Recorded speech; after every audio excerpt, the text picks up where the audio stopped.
Component of attitude is very much significant in understanding attitude.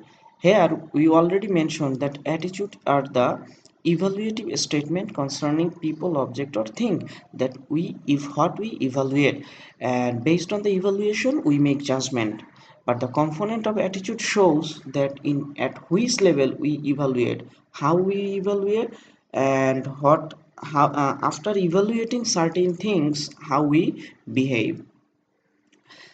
There are said to be three components of attitude which can easily be remembered by using CAB. These three components are cognitive component, affective component, and behavioral component. In summary, cognitive affective behavior, we can say that attitude can be expressed in this word CAB. First on cognitive component. It is the opinion or belief segment of an attitude. Simply, we believe in our life lot of things. Those things are like religious peoples are very good people, teachers are very modest, services of a restaurant must be customer effective. All these things are very much our opinion or belief segment. In reality, what we believe is the most important thing that guide our attitude. It is the thoughts about an attitude, simply what we think. In many a times, things are like this, that all fathers in this world are very bad because they behave in a rude way.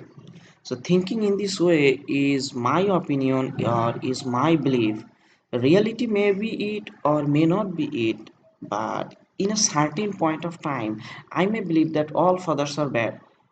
It is also true that another people may believe that all mothers are bad because they are very rude when we are in family. So these types of thinking are the cognitive or belief segment. Simply it is the belief that what we think about the certain criteria. For example, some people may feel that flowers are very good and it is the symbol of our love or respect, and other people may think that I don't like flower. So this type of belief segment is the foundation of building the attitude. Another example, people who are scared of spider, they may justify their actions against the spider, believing it to be dangerous in some way. So, who are scared of spider may think that spider may believe that spiders are dangerous. In reality, some spiders are dangerous, some are not. But believing them that it is dangerous is the cognitive component of the attitude towards the spider. Next, affective component of attitude. This affection is the emotional part of our attitude. It is the emotional or feeling segment of our attitude, that is based on the opinion or belief of our attitude, that is cognitive component. Based on the cognitive component, what is our emotional or feeling segment, and this emotion or feeling segment is known as affective component. For example, a person may say, I don't like a spider because it is dangerous. So it is dangerous, it is my belief. And due to my belief, my emotional or feeling is, I don't like a spider. This is how cognitive component influence the affective component.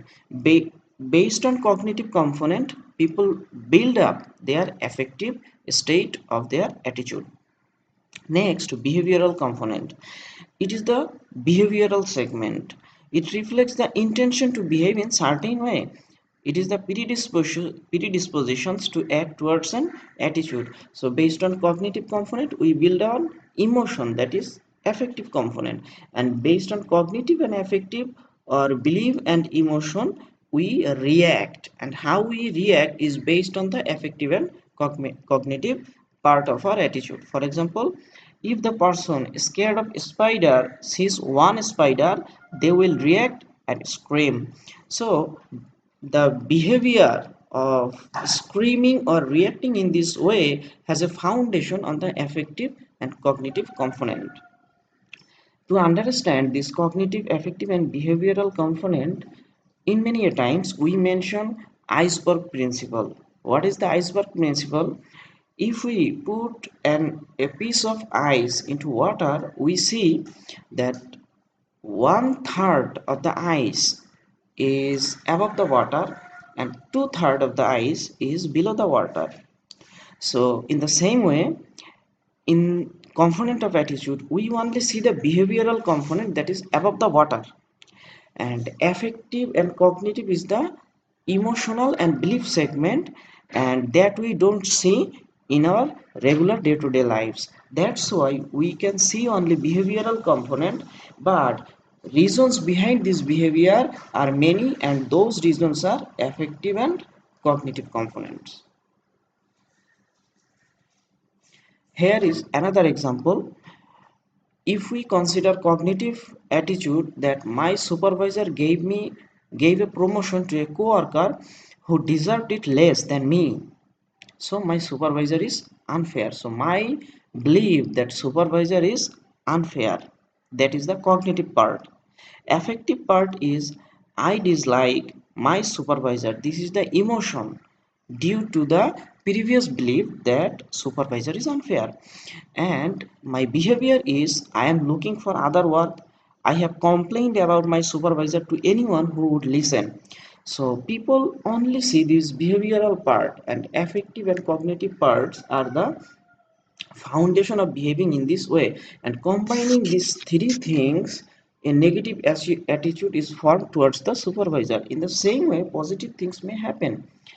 And here the understanding point is, in a certain point in time, if we want to change the behavior of certain person, then if we think to change the behavioral attitude, we have to think in this way that behavioral attitude is dependent on the affective attitude, and affective attitude is dependent on the cognitive attitude. So the root is cognitive attitude, and cognitive means my belief. So if we want to change the behavior, we have to hit in the cognitive part, that is belief segment. And if we change the belief, then ultimately behavior will be changed. But if we only focus on the behavior, then the root of this problem will not be changed or modified over the time.